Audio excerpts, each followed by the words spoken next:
Thank you, Wendy. Good morning, everybody. Can I begin by welcoming you all to Parliament Buildings? I think it's entirely appropriate that this important seminar about our future take place in the very room where important events of state often occur. I think there is a wonderful symbolism about that. Can I also acknowledge my very good friend Sir Tiffany? We're not only denizens or former denizens, in my case, of the city of Christchurch, but we have family connections that extend back a number of years. And we have views that accord on some things and differ on others. But I have a very profound respect for you and for everything you've achieved over the years, and I thoroughly enjoyed your presentation this morning. I cannot claim the same gardening skills as you can, and my wife would say that, in fact, if I was left to tend trees or anything living like that, they would have a very sorry fate. Let me begin by just telling you a little bit about myself, not from the point of view of ego, but because I believe that all of the events we participate in life are part of a journey. And it's important to know when we start out on a journey where we want to end up. That's a theme I will return to during my remarks today. For my part, I am a third generation New Zealander of wholly Irish extraction. My wife is a direct grandchild, 7 times down the line, of New Zealand's recognised first permanent European settler in 1809, and my children, therefore, are 8th times direct grandchildren of that particular person. So I have, for those differing strands, a very strong sense of commitment to and interest in the shape of New Zealand's constitutional arrangements for the future. I am not an accumulator. I think the time is nigh for significant action. And I'm reminded of the American political scientist Schneider, it's a bit of a tongue twister, who wrote many years ago the very pithy line which has always inspired me, that politics is the mobilisation of bias. And what political activity is about, therefore, is the mobilisation of all of our respective biases to produce a particular outcome. I have a clear bias when it comes to the New Zealand Constitution. I am an avowed, unashamed, unreconstructed, intolerant Republican. But I also, because of my long family connection, I suppose, have a very deep interest in developing a constitutional framework for New Zealand that fits our circumstances today. The two are not by any means incompatible. I want to quote to you a short piece from Professor Quentin Baxter, one of our most eminent constitutional jurists. This was a statement that appeared in the report of the Constitutional Arrangements Committee, which I chaired a few years ago. I think it sums up the dilemma with constitutions particularly well, and I'll use it as an underlying theme for my remarks this morning. Professor Quentin Baxter wrote, "A constitution is a human habitation. Like a city, it may preserve its life and beauty through centuries of change. It may, on the other hand, become either a glorious ruin from which life has departed, or a dilapidated slum that no longer knows the great tradition of its builders. Constitutions, like ancient buildings, need the care and protection of an historic places trust to draw attention to weaknesses in the fabric and to suggest how present needs can be met without sacrificing the inspiration of the past. They also need an enlightened and interested general public with a strong collective feeling about the difference between a folly and a landmark of enduring significance."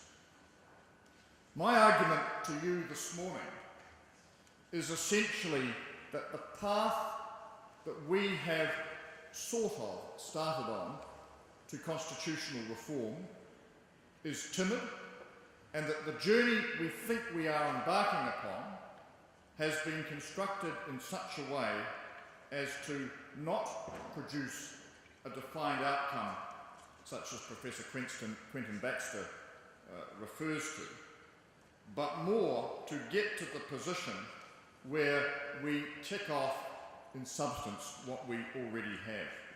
And I'll use the Constitutional Arrangements Committee, which met in 2004-05, as a good example of that. Some of you will have read our report, which does contain a very detailed stocktake of New Zealand's contemporary constitutional arrangements.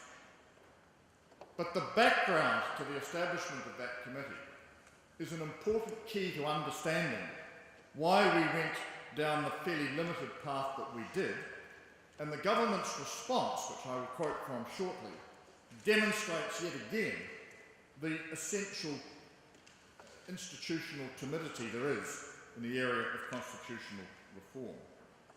You will recall that at the start of 2004, the then leader of the opposition, Dr. Brash, made a very inflammatory speech to the Ariwa Rotary Club, which essentially argued that New Zealand was becoming a separatist state and that we should basically encapsulate that awful slogan, one law for all, in terms of our overall approach to political and constitutional arrangements.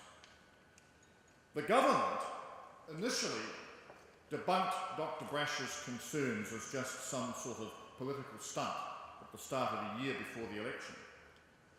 When the next opinion poll showed a 17% jump in support for the National Party, the government went into panic mode and thought, we need to do something to deal with the issues that he's raising and to show that we have a long-term plan for New Zealand. And the suggestion started to emerge over, I guess, the first quarter of 2004, that maybe this was the time for a constitutional review. Put all these issues on the table, start to work our way through them. Well, Helen Clark was many things, a very skillful Prime Minister, but also a very cautious Prime Minister. And it took a lot of negotiating to get to the point where agreement was made to establish a select committee, not to review the New Zealand Constitution and to make changes, but, and I quote from the committee's title, to review New Zealand's existing constitutional arrangements. There is quite a significant difference in ambition.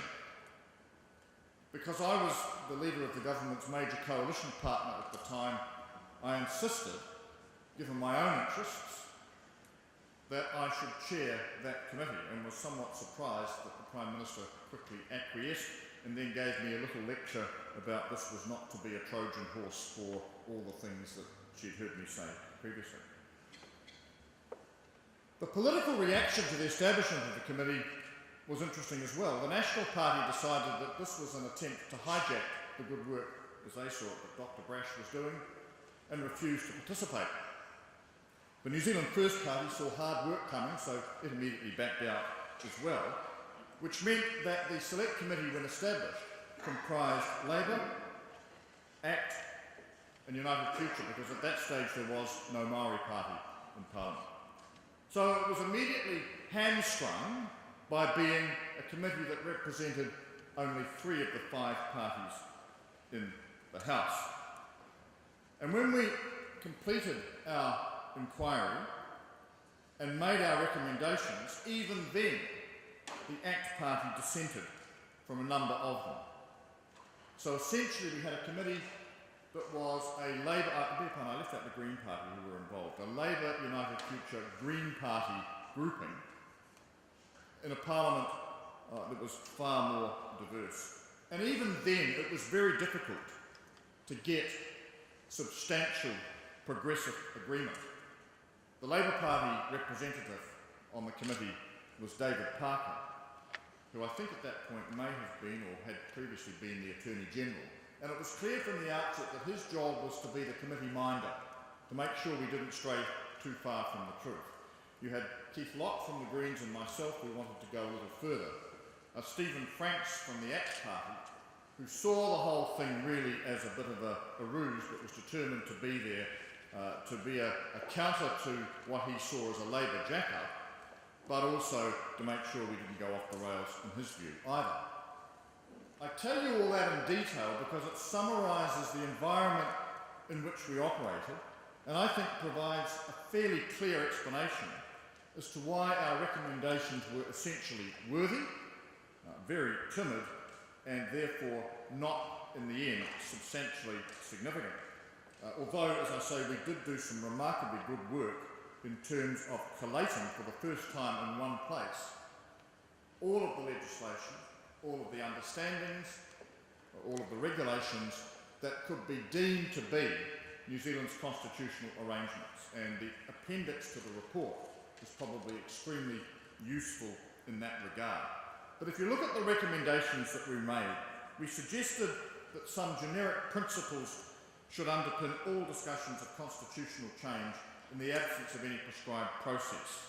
And we talked about the need to foster widespread understanding of the practical implications of current arrangements, to provide accurate, neutral and accessible public information on constitutional issues, to allow a generous amount of time for the consideration of these, and to establish specific processes for facilitating discussion within Māori communities, although that was a point the ACT Party disagreed on. When it responded about a year later after the 2005 election, when the immediate threat of the Dr. Brash agenda had been seen off, the government was typically cautious in its response.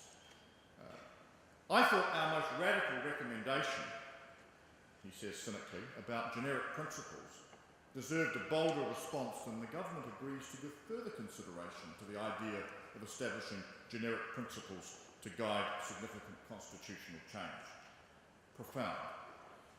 In terms of education, the government thought that was a pretty good idea and noted that citizenship education was worthwhile in some schools. In terms of whether we should set up an independent institute to foster better public understanding, the government acknowledges these things but didn't really think an independent institute was necessary. And I want to quote you the final sentence of the government's conclusion, and I would defy anyone to give a clear and logical understanding of what it means. The government proposes to give further consideration to the idea of establishing generic principles to guide significant constitutional change, and agrees that more should be done to continue to improve civics and citizenship education in schools. The government considers that an independent institute is unlikely to be the best mechanism for achieving greater public understanding and more informed debate on New Zealand's constitutional arrangements. As part of the further work that the government proposes to do on the generic principles in response to recommendation 1, however, the government will give further consideration to the role that government and other groups and organisations can play in providing information and facilitating discussion and debate. In other words, phew, we've got that one off the agenda. And Sir Tiffany's reference to Professor Oliver's comment about the constant excavation of the tree to see how well it was doing applies particularly well in this context. And I have to say, while I have the deepest of respect for Professor Burrows and Sir Tiffany in the work that they are now involved in, I have a sense of anxiety that we may be going down a similar path. Partly because of the origins of the current review, which arise out of a political agreement between the National Party and the Māori Party, which essentially derives from their differing position on the future of Māori representation. I hope desperately to be proved wrong. And I'm looking, sir, to you and your colleagues to provide that impetus. But as I said at the beginning, if you're starting out on a journey, you need to have a sense of where you want to end up. If you are starting out on a journey that professes to be one of promoting constitutional reform in New Zealand, and the idea of developing a constitution that reflects our unique interest and composition as a nation, then you need to be committed to it. It's a bit like wandering out of the front door here this afternoon and deciding, I'm going to walk to Auckland, dressed as I am now. No luggage, no overcoat, no map. Hopefully I will get there at some point. Far more likely I will give up probably at the top of Molesworth Street and decide it wasn't a particularly good idea. and I'll go away and think about it until someone else says, why not do the same thing?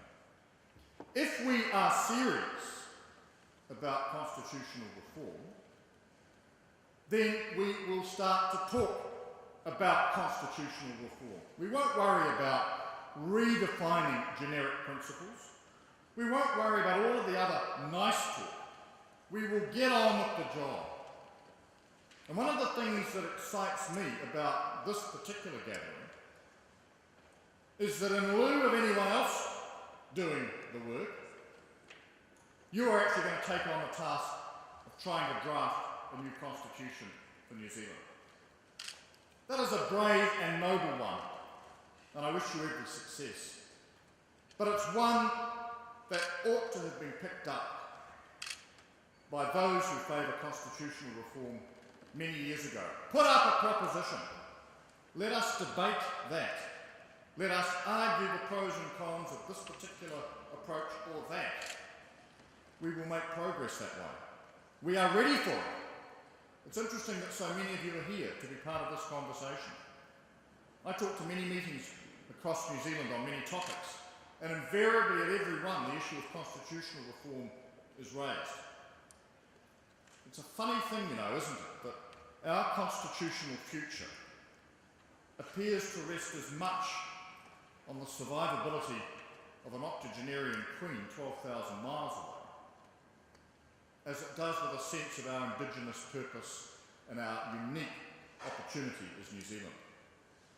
I am sick and tired of people who say to me, look, nothing will happen in the Republican space particularly, but more generally with constitutional reform while the current Queen is alive.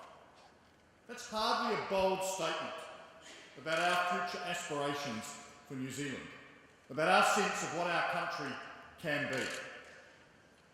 So I simply want to conclude by encouraging you in your work. I hope that you do not get distracted the way previous attempts have been. I will look forward to your response to the challenge posed to you to be much more one than simply let's talk about a way in which we can establish the generic principles on which we should be conducting this journey. Good luck. It's been a privilege to talk to you.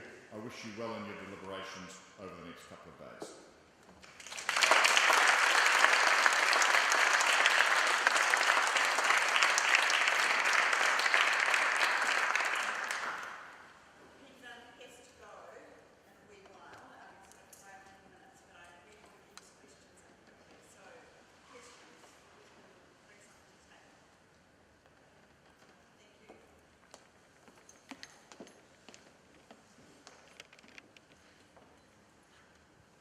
Kia ora, Mr. Dunne.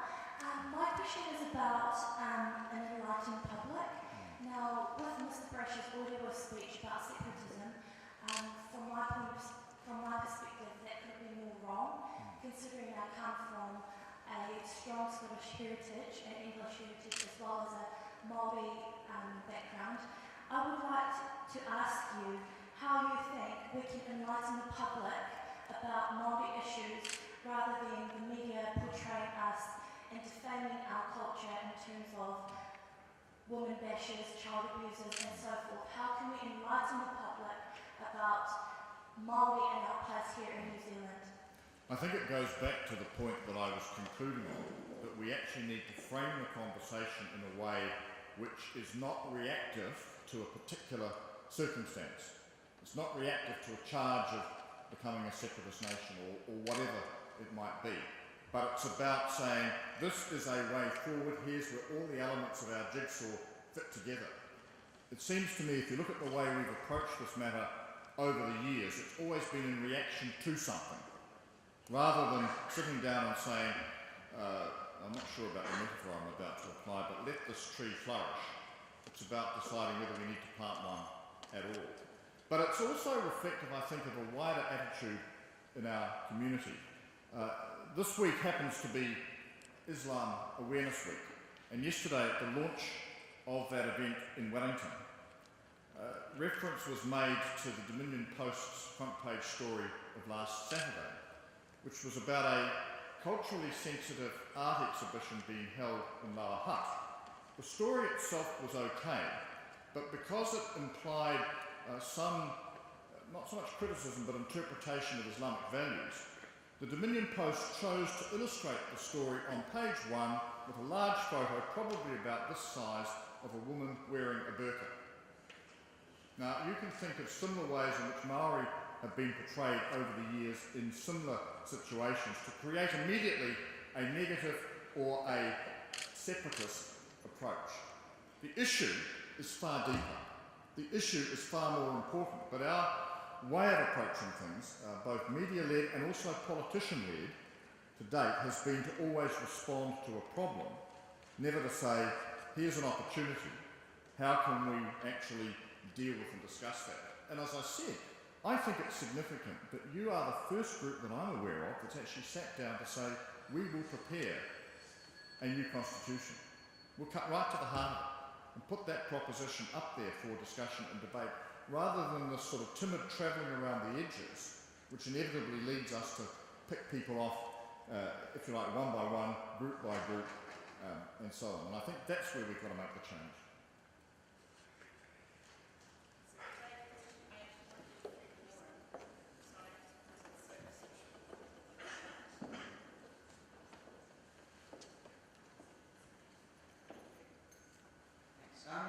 You spoke quite a bit about republicanism and also about something actually substantial happening, a big change. Do you think that a huge step like committing to becoming a republic would then lead to a full constitutional revolution because of you'd be making a big change? I may be way out of line of what I'm about to say. I actually think the Republican question is a relatively easy one to resolve. I think the far more profound and significant question touches on the point that Sir Tiffany raised actually, and that's about the future of, if you take the national table, everyone's place at that national table. How we deal with the issues around the treaty. We have this peculiar situation that we have a treaty that was signed in 1840 that we say is the founding document of our nation. We allude to the principles of the treaty, but we're all a little vague as to what they are. We think we understand them. And we still have this dilemma of where it fits in our constitutional framework. That's one issue. There's the broader issue of representation. And the face of New Zealand is changing dramatically. And I think that I think Sir Tiffany's point about the nature of the original decision on Maori representation is correct, that it was a device to divide and rule. Do we maintain that? Do we say it's past its use by date, or do we start to develop a whole new approach to representation? And the opportunities around the MMP system sort of open up some possibilities in that respect. Do we look at other forms of engagement? One of the most interesting experiments, I think, has been that adopted in the Anglican Church over the last few years, where they have a series of houses representing Tangata Whenua, representing, I think, Pacifica, representing the remainder, if you like. And they have a very carefully defined process for engagement between the two. I don't know whether you can run a country that way, but I think these are the sorts of debates we ought to be engaging on.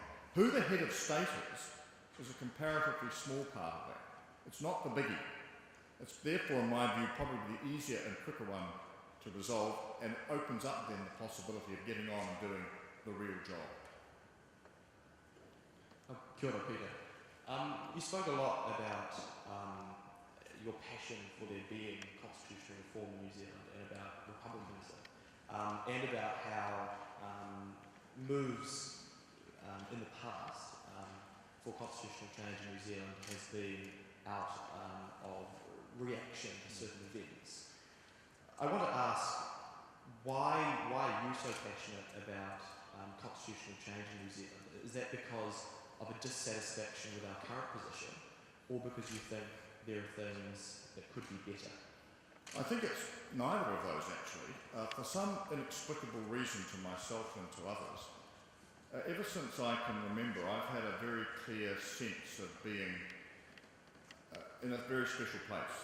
I think New Zealand is an extraordinary nation, partly because of our distance, partly because of the way in which we have been settled over 1,000 years, and partly because of the one thing that all New Zealanders have is this extraordinarily innovative sense. I was at a dinner here last night and sitting down about where you guys are across the table from Sir Richard Taylor from Weather Workshop, and we had a phenomenal discussion all evening about the incredible things that they do, and it reinforced for me something that I've always felt, and it's always annoyed me, that in New Zealand we've put the Ed Hillarys, the Peter Jacksons, the Colin Meads, the Kiri Takanuas on a pedestal and said, look at these outstanding New Zealanders. They are world leaders in their field. They are.